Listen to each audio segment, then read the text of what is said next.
Spoiler warning for Bookworm Adventures Volume 2.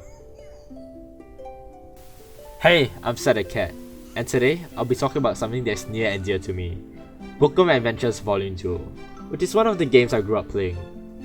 Bookworm Adventures Volume 2 is a sequel to the sophisticated speller Bookworm Adventures. It's an RPG with a twist, where this time, the pen is mightier than the sword, spelling words to fight instead of engaging in traditional combat. The bigger the word, the bigger the damage.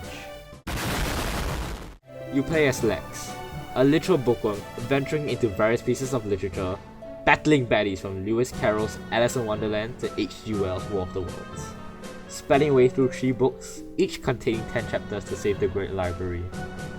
Bookworm functions like your standard RPG, with health bars and turn-based combat.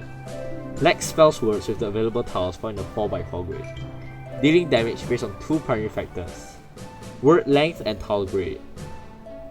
Tile damage increases in the order of bronze to gold, with easier letters like the vowels being the bronzes, and harder ones like most of the consonants being silvers and higher.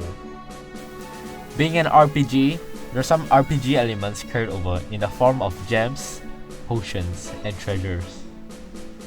Gems are special tiles that apply effects and deal bonus damage, and are obtained by spelling long words. Gem effects range from poisoning the enemy to healing yourself. Next up are the potions.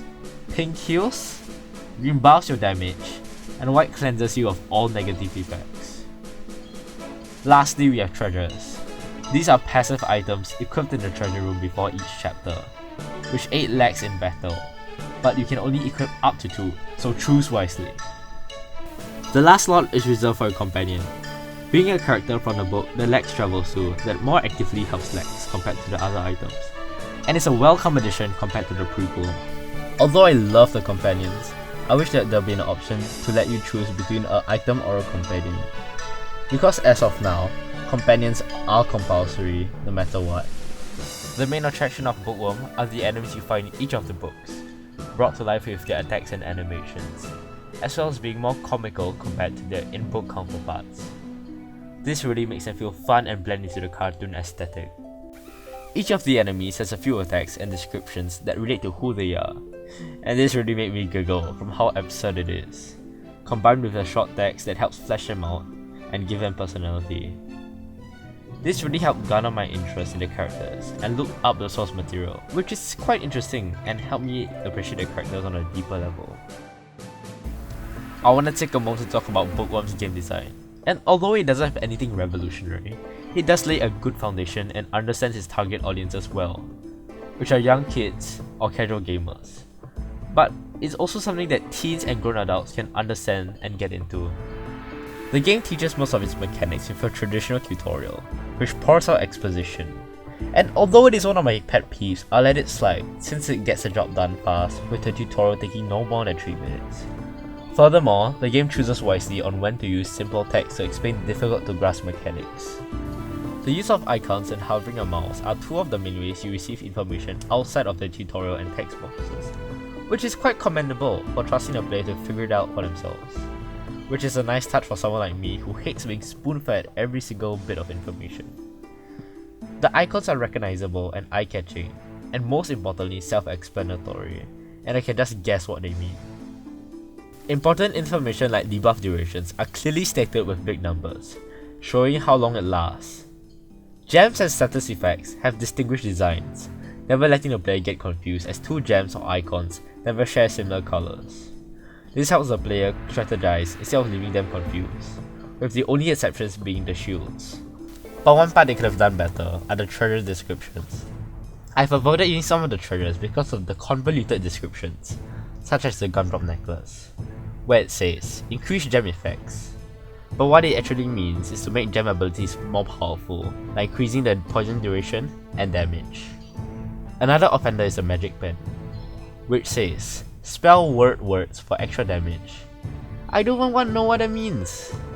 But what it actually is trying to say is that spelling English language words like vocabulary, pronoun, and adjective will increase the damage dealt.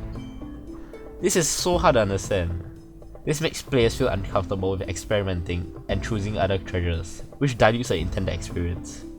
Speaking of treasures, not all of them are balanced, as some of them are rather inconsistent, and there are some clearly better than others, like the Tower of Flex, which always resists a tile smash, compared to something like the Impossible Engine that does a measly extra 3/4 heart of damage with every hit. Players always find ways to break the game, addressed in a video by Mark Brown from GMTK with a more in-depth explanation for this. You can see that video in the top right hand corner.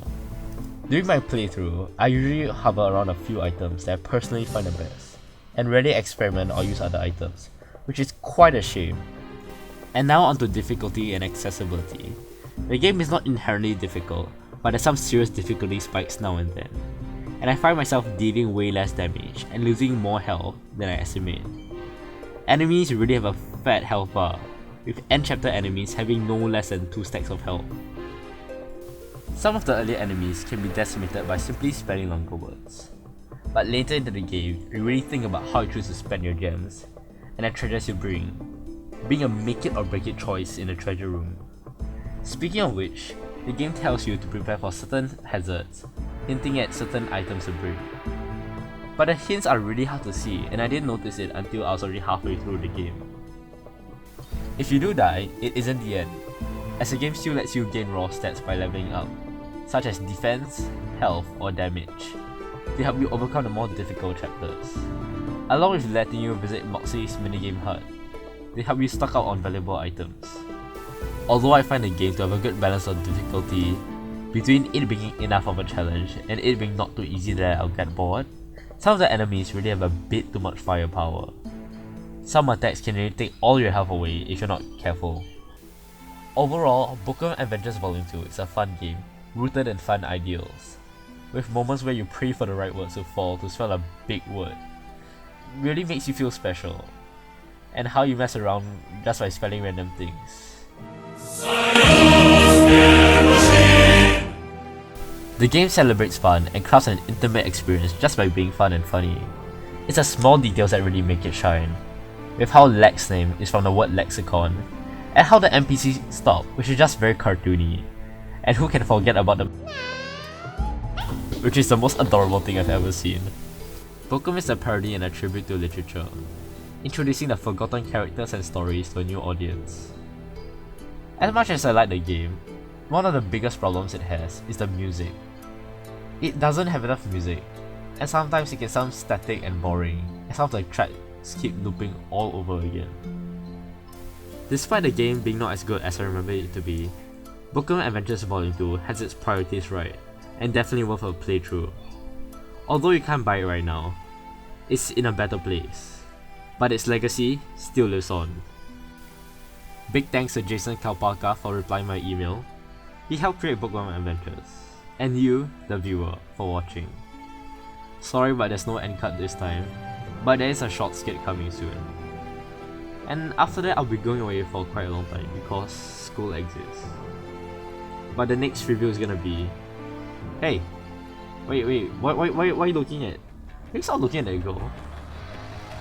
Dude, oops are temporary, but doom is eternal.